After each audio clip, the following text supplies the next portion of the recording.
Hi, this is Wayward Bill and welcome to What's Next. What's Next is a show about cannabis. For you of those who are uninitiated to the word cannabis, you might know it also as marijuana, ganja, weed, spleef, Joe, boo, you know all the words.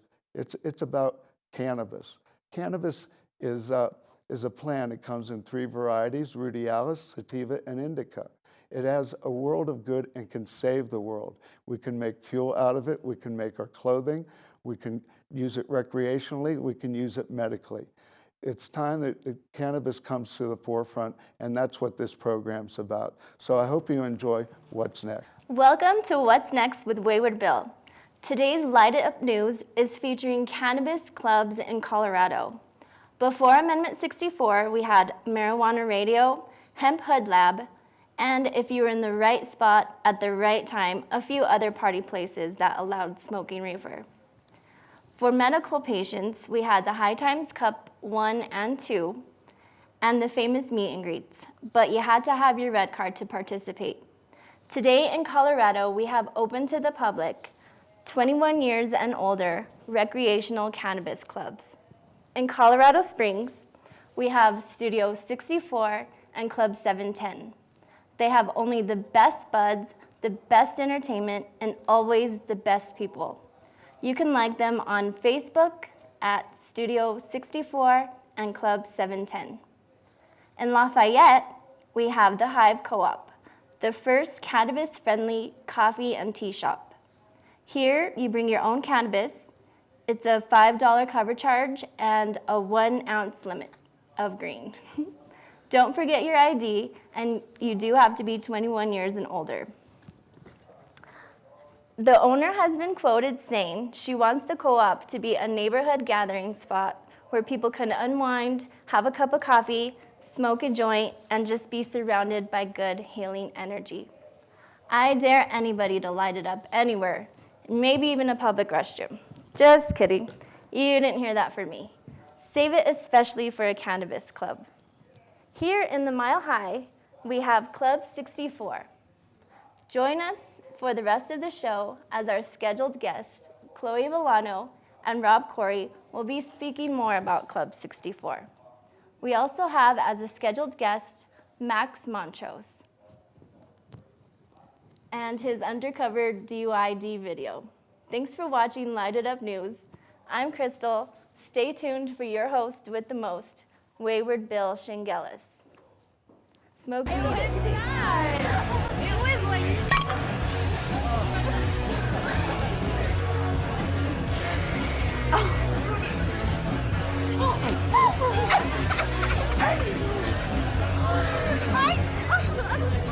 It's easy to tell if you've had way too many. But what if you've had just one too many? Buzz driving is drunk driving.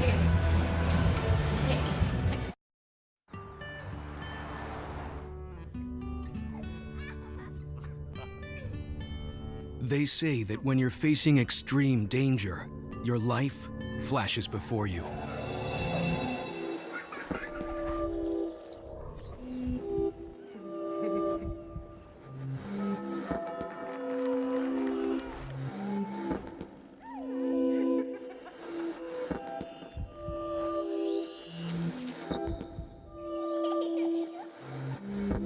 If you think that's sad, consider facing it before you even have enough life to flash before your eyes. Car crashes are the #1 killer of children 1 through 13. Deaths and injuries can be prevented by using the right car seat. Visit safercar.gov/the-right-seat to know what is appropriate for each age and size. Good evening. This is What's Next, and I'm Wayward Bill, your host. Tonight we're going to be talking about the driving under the influence of drugs law that's coming up in this upcoming session of the Colorado session brought on by Senator Steves from the West Coast. We're going to be showing a video that was made by Max Montrose, basically exposing a Fox driving school that they sent cannabis patients to try out driving simulators. The thing is, they put them on semi-driving simulators. And it's totally bogus. You'll enjoy the video. Max will be giving a little commentary during the video, and I hope you enjoy it, and we'll be discussing it afterwards. My guests this week are over here, Max Montrose, Chloé Villano, and Robert J. Corry. Hope you enjoy the video, and let's see what's next.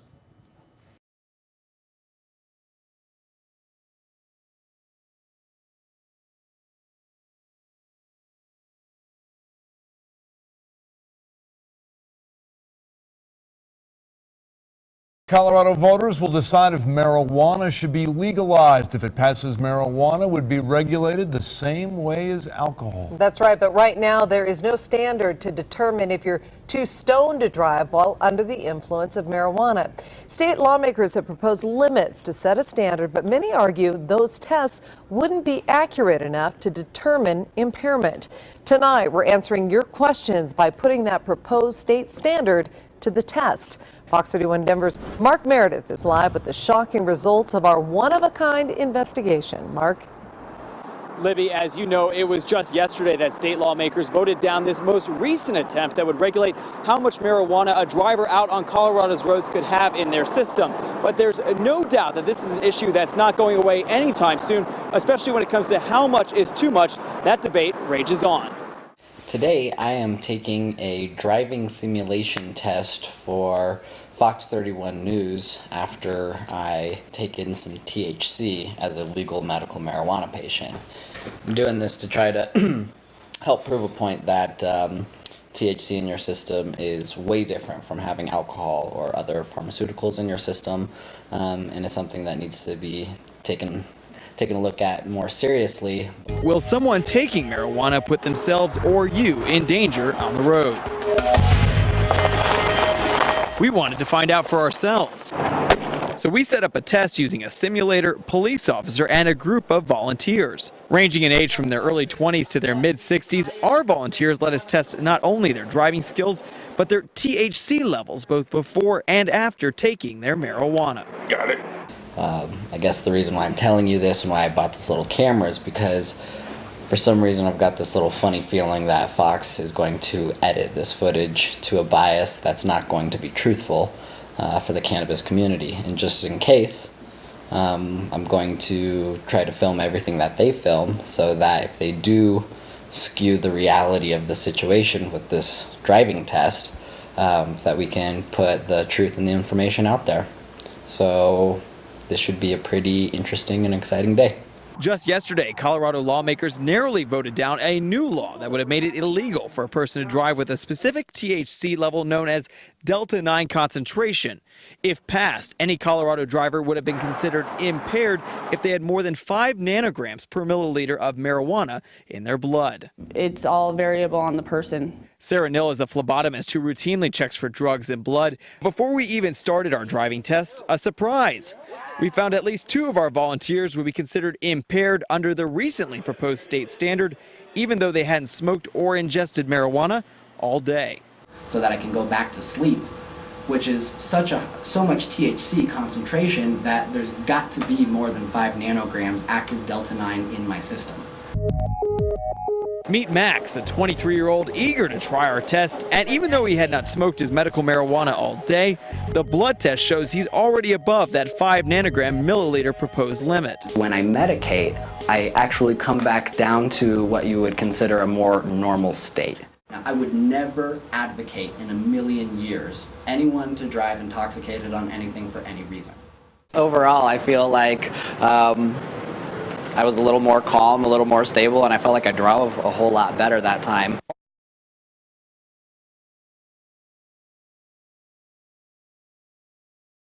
Max may have already been considered impaired before he lit up. That first blood test came back at 6 nanograms. That's one above the previously proposed limit.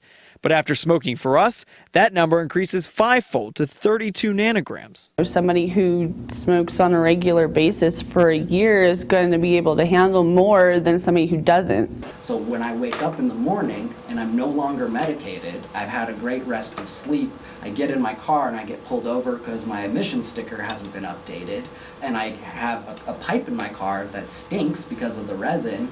The cop says, well, have you been smoking? I haven't. He tests my blood. Well, of course there's more than 5 nanograms in there. So are you gonna send me to jail? Even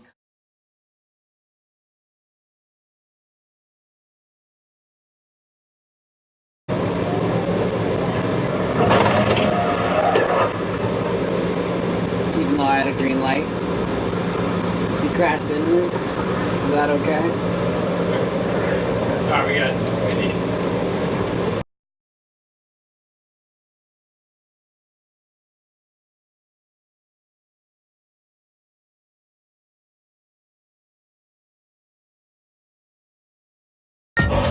This high-tech simulator will help answer that question, and the results may surprise you. We do that driving test too, and it was ridiculous. I don't know how that's an accurate simulator at all. Did you do the driving test? I did it. And It didn't feel real at all, did it? It didn't. Well, first of all, it felt like you were driving a truck, because I've driven big trucks like that. You know why? Because it's a truck simulator. It really felt very weird. Did it make you motion sickness? And it is for CDL. I mean, Yeah, it's not for your car. driving. Yeah, that was This one is thing. way different than my car. Yeah. And then the second thing was that, well, and for me, they were screwing around with me, and they kept throwing different things like wind at me and snow and shit like that. In cars that like run out at Yeah. you. It's a simulator for devastation, Yeah, not it's like like worst case regular scenario. driving. Even though I had a green light, he crashed into me. Is that okay? Alright, we need. None of our volunteers put much faith in this simulator, but can you put faith in the Delta 9 law when some of our volunteers who admitted they were under the influence would pass with flying colors? I think there should be another way to base it on, not a 5 nanograms, because it affects everybody so differently. I think there should be another way to base it on, not a 5 nanograms, because it affects everybody so differently. The goal, of course, of any law is to protect yourself or others. None of our other drivers under the influence aced our simulator. If the science is true that the U.S. Department of Transportation, National Highway Traffic Safety Administration did their report, this is a report that's been done in the U.S. for over 20 years. It concludes, as other countries do around the world, that the general conclusion is there is little, if any, evidence to indicate that drivers who have used marijuana alone are any more likely to cause serious accidents than drug-free drivers. To a large extent, the result from driving simulator and close quarters test corroborate the epidemiological findings by indicating that THC in single inhaled doses up to 250 milligrams has relatively minor effects on driving performance, certainly less than VACs in the range of 0.08.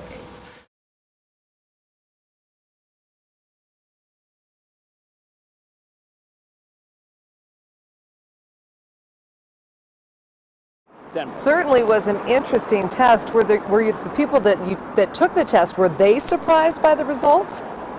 They actually just learned the results with you in our audience as well as in our newsroom. We wanted to keep those results and show the test to make sure we were as fair and accurate with this one as possible. And I'm sure after seeing the story, they'll be just as surprised about who passed and who didn't. The test itself was extremely inaccurate. The test was done at a school that tests truck drivers that drive 18-wheelers. So our trucking simulation was for an 18-wheel rig, and the steering wheel was humongous. It was like this big. The seat was huge. The pedals were like right next to each other, but on the far right instead of being like separated like they typically are. And looking for your opinion. They weren't looking for the facts. They weren't looking for information. They were just looking for what is this test on this simulator going to conclude with medicated drivers. So I hope Fox portrays a decent truth of what happened today. Really hope they do. Because it'd be really unfortunate if they didn't. But I kind of suspect that they will.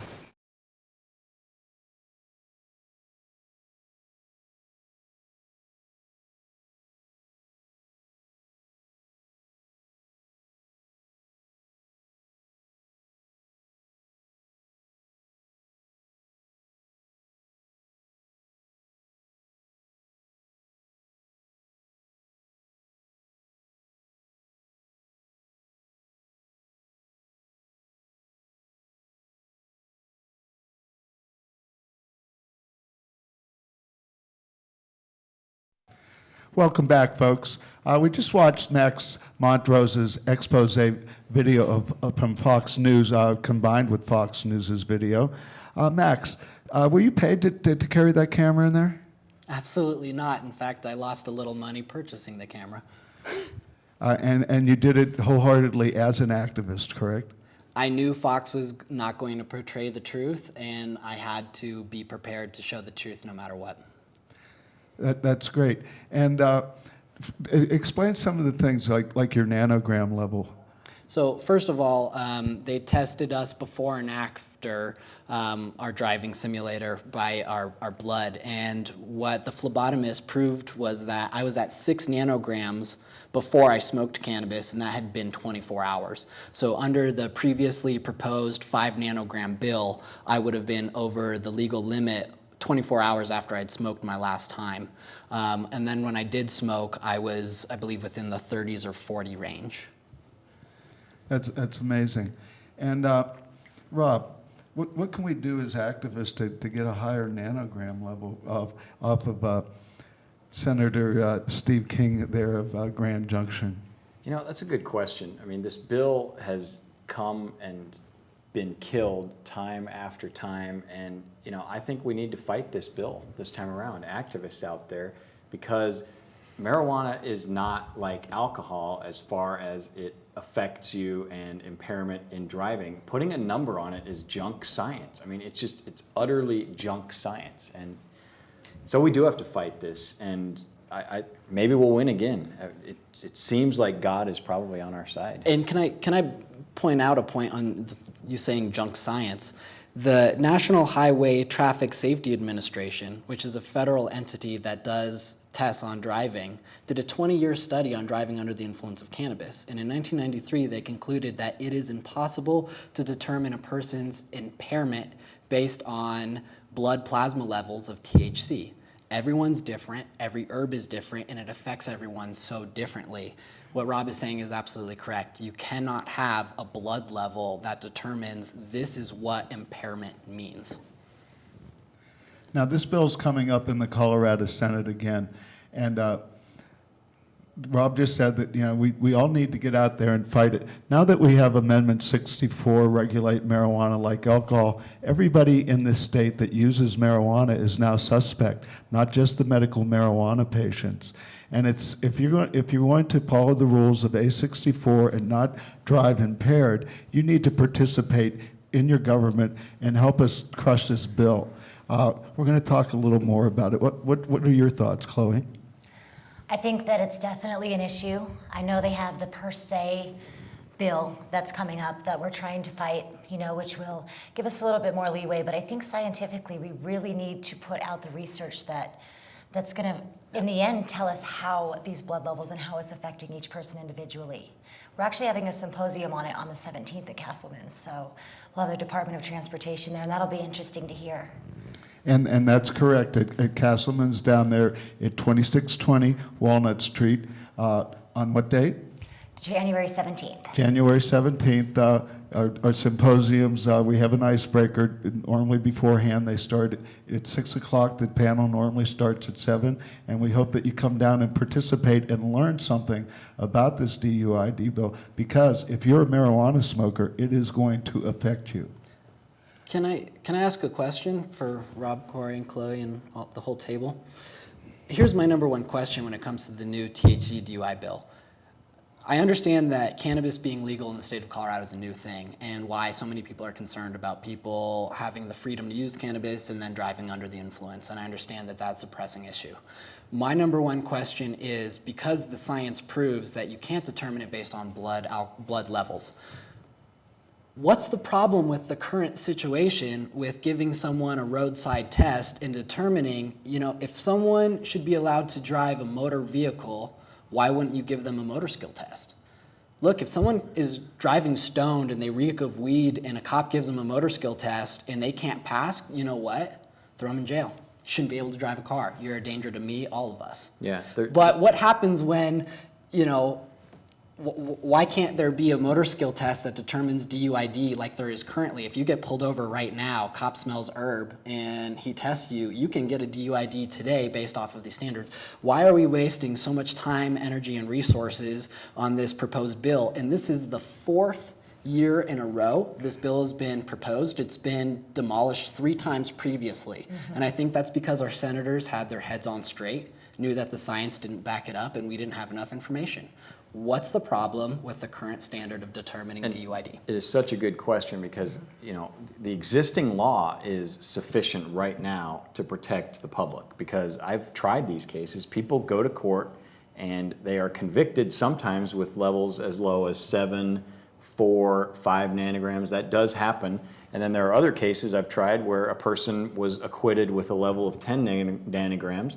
And the bottom line is the evidence was the difference between a conviction and an acquittal, which is how it should be, because every other drug, with the exception of alcohol, but every other drug, there is no numerical value attached to it. Right. There's no number that says you've got this much OxyContin, therefore you're automatically impaired. Marijuana is that way. Marijuana is one of these types of drugs that affects everybody differently. And so the current law is more than enough to protect us. And unfortunately, the politicians just want another shot at marijuana. They think they get more votes that way. And I hope that we can win this. And here's one last point I want to make about this. Even a losing battle on this bill has value, because I can tell you the first person who's prosecuted under this 5 nanogram bill, if it does become law, any lawyer who represents that person is going to challenge the constitutionality of the 5 nanogram standard, because it's irrational and it bears no rational relationship to science, and it may be overturned. So everything you say in the Colorado State Senate or the Colorado House at a hearing becomes evidence in that constitutional challenge. So the battle itself is worth having, even if we think we're going to lose. Have you heard, I just heard recently that Senator Kane has proposed that, going along with the 5 nanogram bill, that they're going to take out the per se, which takes out the fact that you're automatically stoned at 5 nanograms, and will give you the ability to do some sort of roadside test that you can either pass or fail, that in court might help you in the future say, look, you tested my blood, I'm at over 5 nanograms, but I passed a roadside test fine, am I impaired? Have you heard anything about that? I have, and the way that's going to work is, well, first of all, it is a very small step in the right direction to take out the per se. But it would still say 5 nanograms you're impaired, then you have a rebuttable presumption to prove that you weren't impaired. So what it does is it shifts the burden of proof. You're guilty until proven innocent. You have to go into court and prove yourself innocent, that you are not impaired if you have over 5 nanograms. And I can tell you, the way it plays out in front of these juries, you give them a number, you give them the 5 number, they're going to latch right onto that, because they're accustomed to the alcohol numbers, which maybe makes some scientific sense. I don't know about that, but any number that you put a number on that 5 nanogram thing, it's going to cause problems. Innocent people are going to be convicted, and that's a tragedy.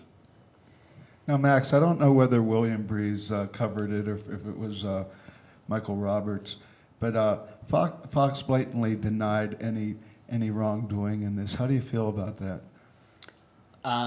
You can go on Fox's website and look at their rebuttal against my video, and I deliberated a slight rebuttal back, which was the fact that, watch my video, and at minute 6:20 or 6:30, you'll see Mark Meredith say that people who admitted under the influence passed with flying colors on this test. And then 20 seconds, 30 seconds later on my video, he says, admitted under the influence, no one passed the test. He said both things. This test was not designed to test reality. This test was a trucking simulation that tested the most chaotic scenarios for someone trying to pass a trucking test. It was not a test for reality. It was not a test on cars. It was not a real test, and therefore it was pretty bogus. Reality. You know what they say about reality? Reality is for people who can't handle good drugs. I agree. Okay, moving along here. Now, Rob, with the new A64, basically public consumption is no longer, well, it's never been permitted, but now without the pot tickets, do you think that public consumption will become the new cash cow for the courts and the cops? I doubt it, because public consumption is still a petty offense, and it's just not worth the police officer's time. So I think if you're blatant about it, you know, like you're walking down 16th Street Mall with an open beer, they might give you a ticket, just like if you're, you know, if you have a steaming joint in your hand. But I don't think they're going to spend a lot of time on it. You know, the people have spoken, and the police have received their message, with a couple of sad exceptions, but for the most part, they've received the message. Now keeping on those lines and going back to the DUID bill, don't you think the cops would feel the same way? Or what are they going to have, mobile phlebotomists? I mean, is that going to become a new profession, that you have these mobile trucks alongside the road that come up and draw your blood? Stick a needle in your arm? No, it's going to be the way it always is, where they bring you back somewhere and you get it. And it is pretty intrusive if you think about it. I mean, we should emphasize this in our state Senate and our state House. You know, this is the government sticking a needle into your veins. And you have to do it. And I know, and that's pretty intrusive. And do you have to do it? You have to do it. Are you sure you have to do it? To keep your driver's license. To keep your driver's license. Because if you refuse, it's an automatic year. Suspension on your license. You lose your license, and if you lose, you know. You only have so long before they take it. If you lose your license, you have a hard time living in Colorado. Sure. This is a car culture here, and you know that's a major penalty for a lot of working people. So 2 questions. First of all, I heard that the Supreme Court at one time or another said something about the fact that it is too invasive of your persons to be sticked by a needle to determine this, and therefore it might be necessary to have a search warrant to be able to carry out a pricking, a test by blood. Well, not to get too technical, the law says that having a driver's license is a privilege, not a right. Sure. So therefore, the government can revoke that privilege if you don't give them your blood. But you know, the vampire analogy. I mean, this is the government like sucking my blood out of my body, and with no scientific reason to do so. It's pretty outrageous. I mean, we need to get in there and look these politicians in the eye and be like, you considered this bill 3 years in a row, and you shot it down 3 years in a row. You know, and it keeps coming out like a vampire, and like a vampire, you want to suck the blood out of my body. I mean, it. But let's be realistic here. It's obvious our legislators aren't believing or utilizing the science which has been put forth. Therefore, let's be real. If us cannabis activists have to do something about this, I think the best thing to do, besides defeating the bill entirely and making them just aware of the fact that you can do a roadside test and determine if someone's impaired or not, and I think that's fine. But if they're not going to go that route, what we need to do is the nanogram limit must be raised, because as my video proved, I can be over 5 nanograms tetrahydrocannabinol delta 9 within 24 hours.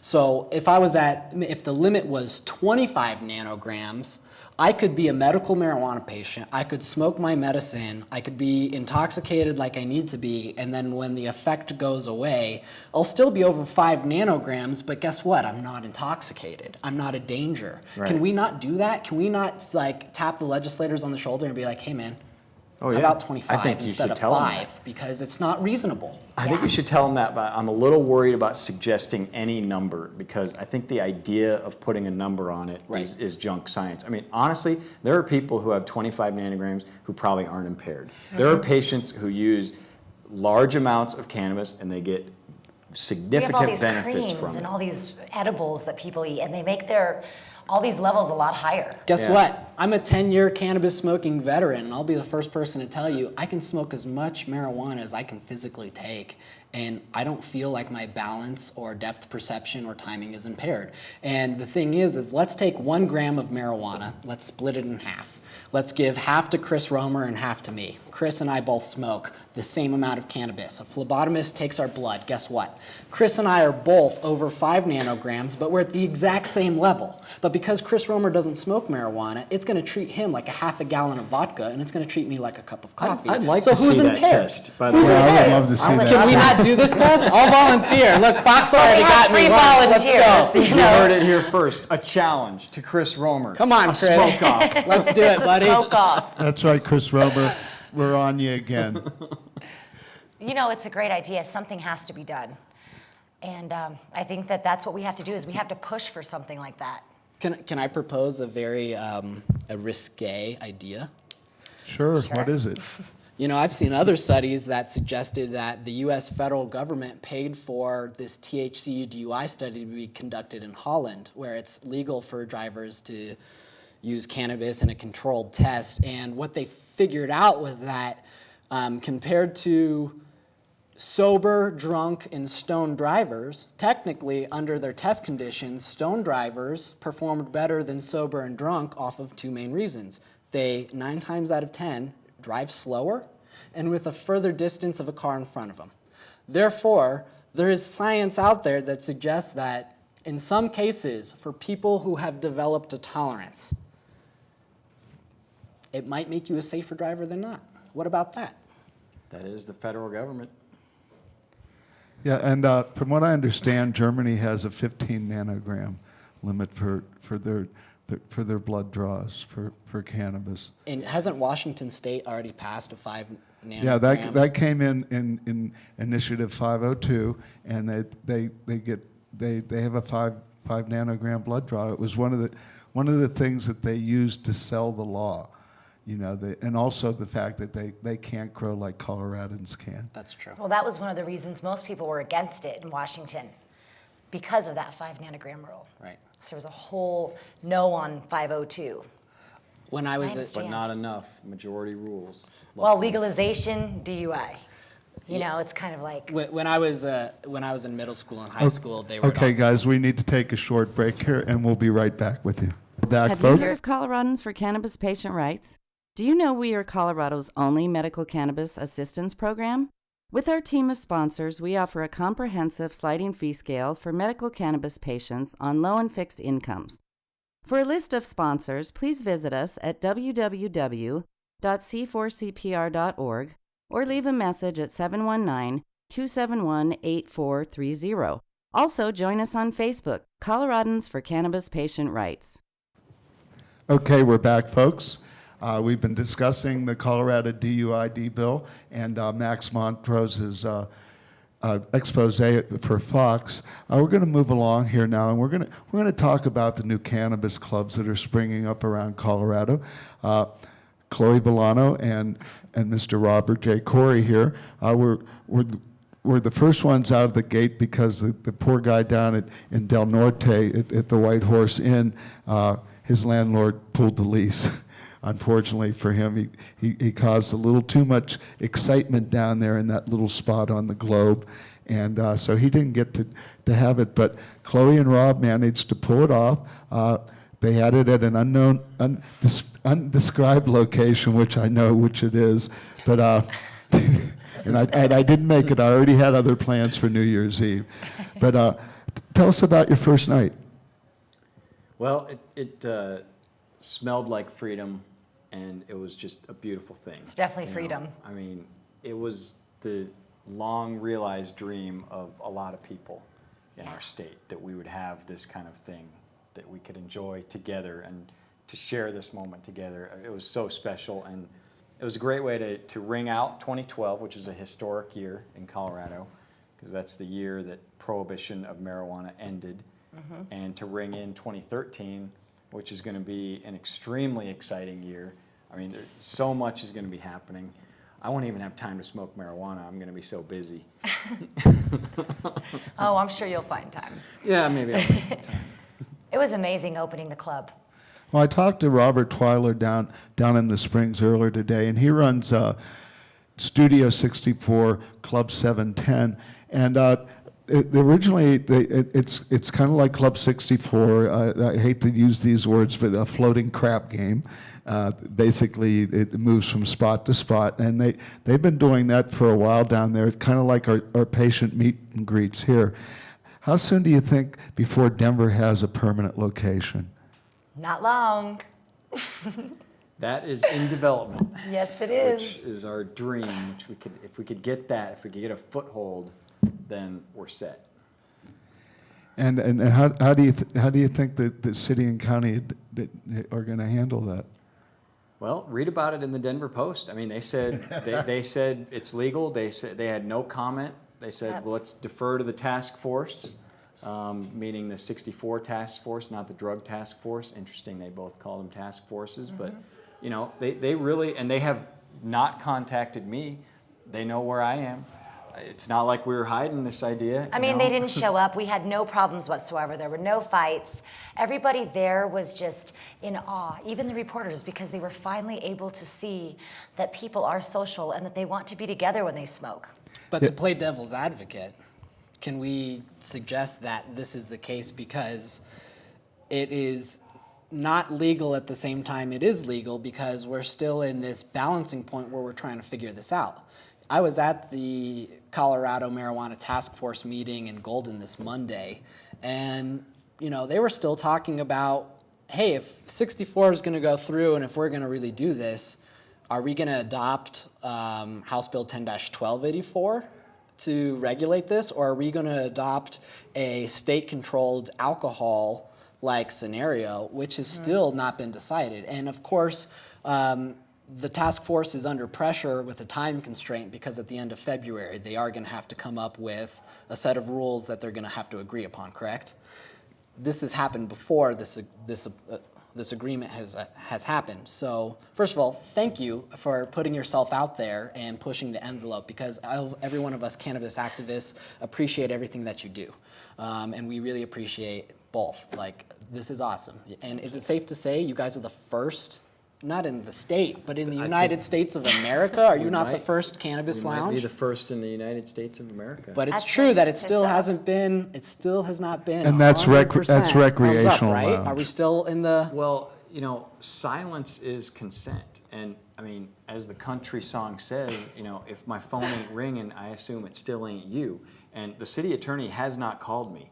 And nobody from the government is complaining about this, which is the ultimate irony. All the complaints are from so-called cannabis advocates saying we're moving too fast, we're doing too much, we're too aggressive. I mean, all of our complaints are from our own community. A prophet has no honor in his own country. But the government has complained exactly zero about this idea. Really? So that tells me it's legal, and that's all I need to know, the fact that they're silent about it. Way to go. Now you're right. There is some animosity and blackballing going on by the A64 group. In a CNN article, they basically, an anonymous person said, much of our success with Amendment 64 was making soccer moms comfortable. And then Betty Aldworth went on to say, we can best demonstrate regulation is a much safer approach to marijuana policy than prohibition through careful, swift creation of regulated businesses. Now that's kind of oxymoronic. I mean, if Swiss creation of regulated businesses. I mean, if it's a club and it's legal, that is a business. Well, first of all, I mean, if you have a beef with our idea, don't be anonymous. Because if you're anonymous in my world, you have zero credibility. Or if you're worried that it's going to, so I'm not even going to address some anonymous person. I mean, if somebody has a genuine beef and wants to be devil's advocate and has the class to address me and, you know, use their real name, that's great. I'll respond.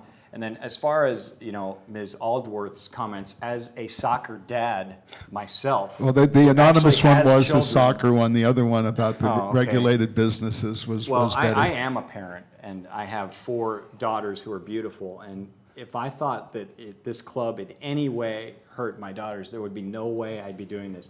This club is the opposite. This club helps our society. This club gives people a safe place to use marijuana when they can't use it at home, maybe because they have kids there. I mean, this club, it enhances public safety, and it also enhances freedom.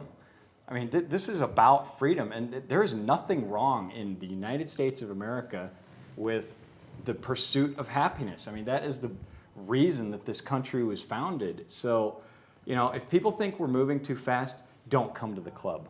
Bottom line, just go do something else, and, you know, we'll have our fun, and you go do your own thing. I mean, in America, we should focus on ourselves, and if you don't like what somebody else is doing, then do something else yourself. But don't condemn what people who are out there who are doing this. I mean, Chloe's been in this business for years, and she throws some great events, and she is a credit to this movement. And, you know, if you don't like the events that we throw, just simply don't come, but don't snipe at us from an anonymous perch and talk to CNN like a, I'm sorry, I'll stop. We definitely don't want to badmouth our industry because we all need each other.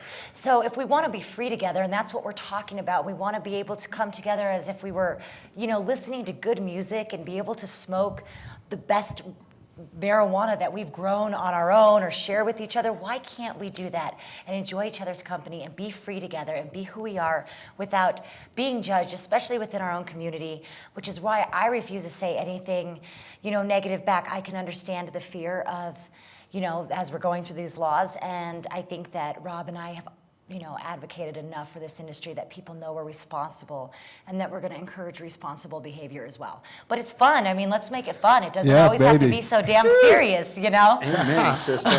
Smoking weed, right? It should be fun. I mean, it should, right. like, you You know. can't laugh about it, then you're in trouble. But it is ironic that the things that John Suthers should be saying and isn't saying Yeah. is coming from our own camp. I mean, it baffles me. I don't get it. But I'll have to contemplate this a little more, and maybe I'll figure it out. Can I ask a technical question? Well, I've got time with a lawyer. Sure. Let's say Colorado adopts 1284 for Amendment 64 as regulation.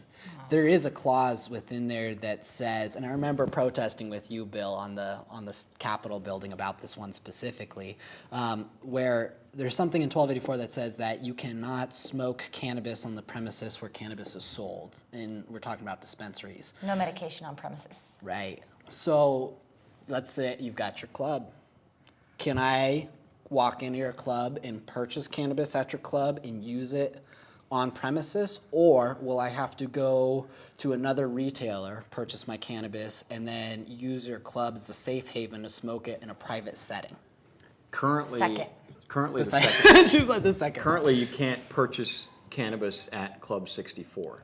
Okay. Eventually, we hope to move to a model of treating this like alcohol. The people that drafted Amendment 64, and I'm one of them, by the way, we created a campaign that said, we called it the Alcohol Marijuana Equalization Initiative. Did that not pass in Denver Alcohol, in 2005? marijuana. Well, no, Amendment 64 is alcohol, marijuana equalization. Right. Well, last time I checked, there are these alcohol Club 64s where this is kind of a newsflash, but you get to walk into this place and you get to buy alcohol and you get to consume it on the premises.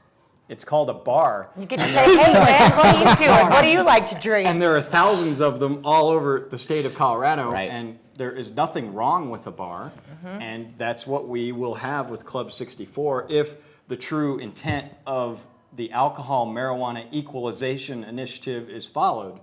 Now, we'll see if there's the marijuana exception to logic, as there frequently is, but currently, no, you can't buy cannabis at our club. We don't offer it for sale.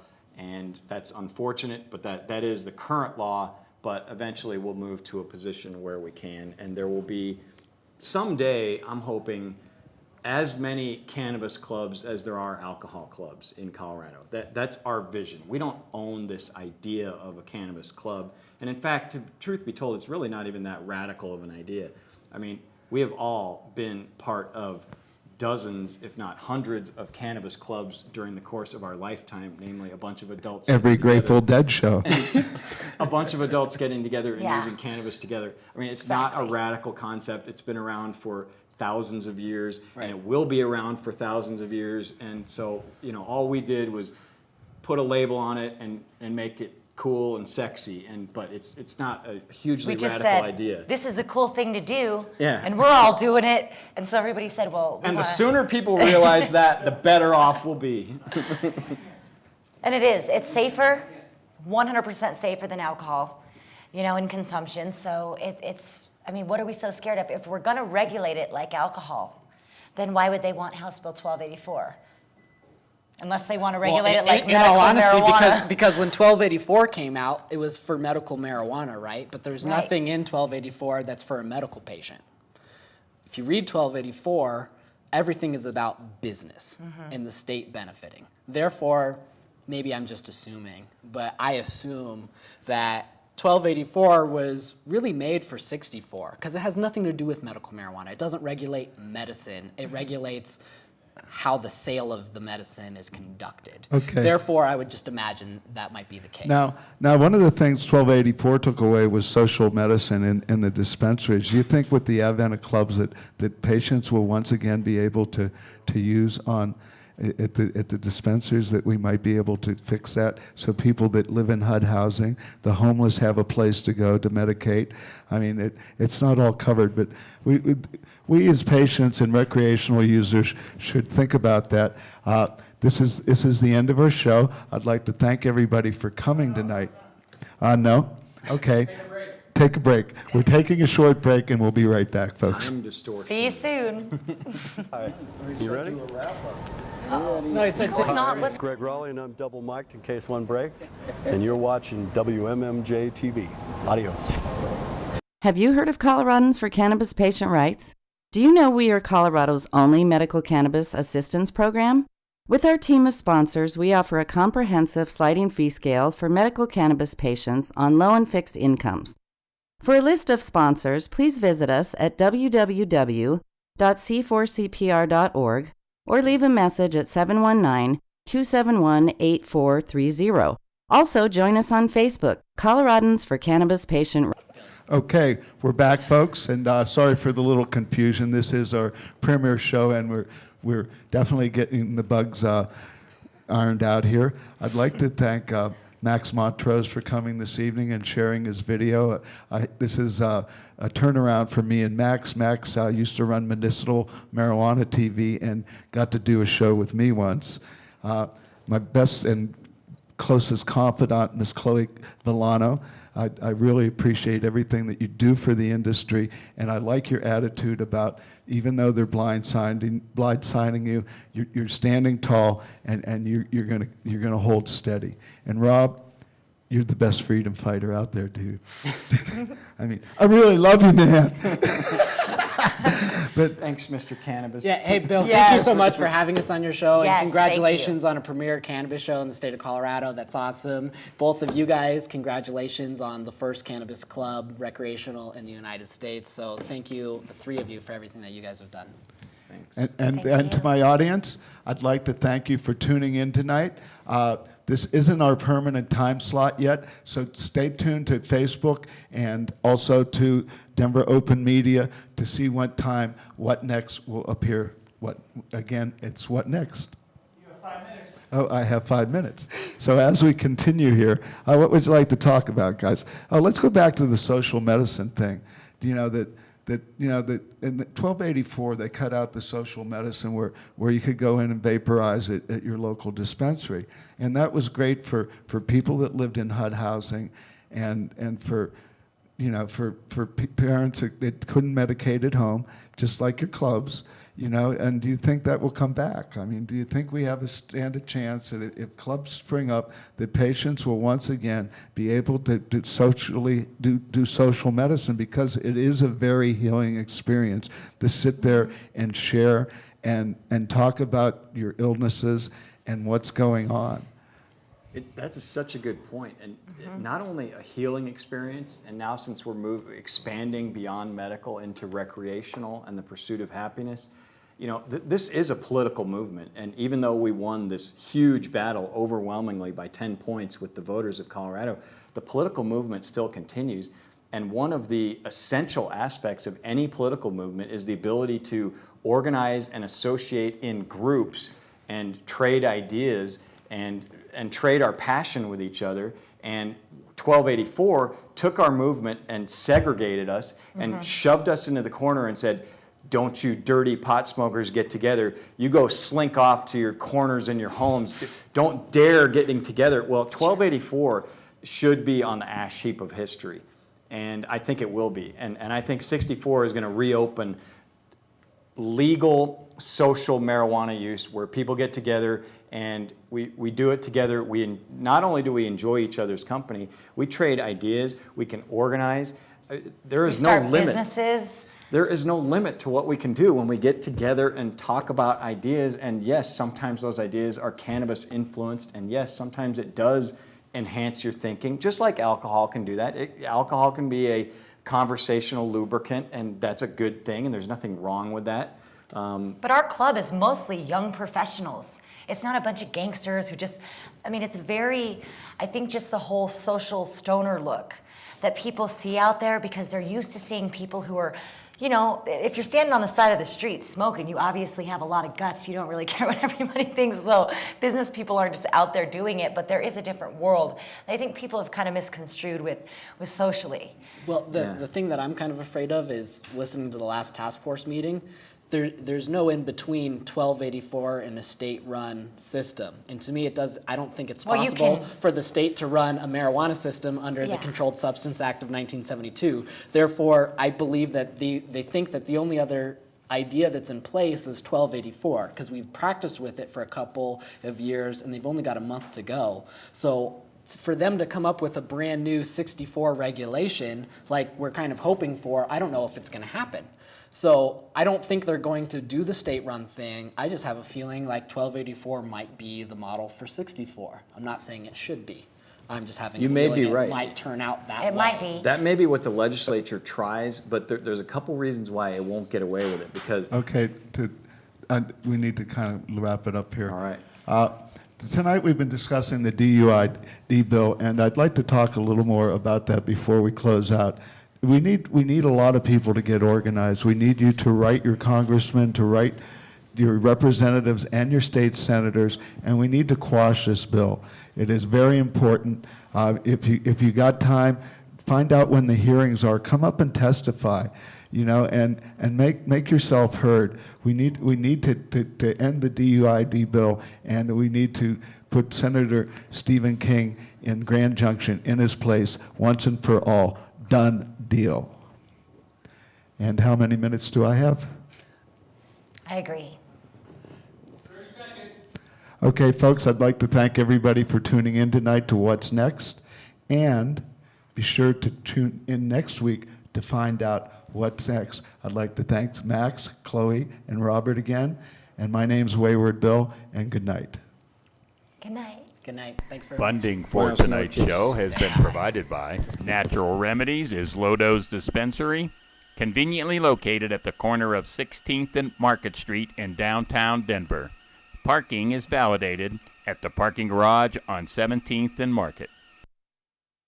Dixie Elixir and Edibles, the patient's choice in alternative MMJ treatment.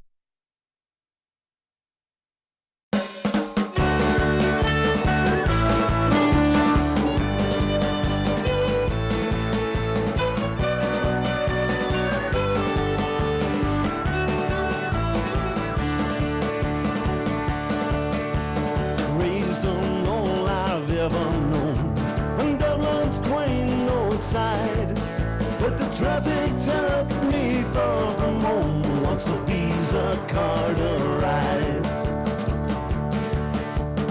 Words left unspoken, the family starts to cry. I remember the night was black as coal when I kissed my past goodbye. Nothing lasts forever, nothing is for sure. Oh, won't you try a taste of medicine?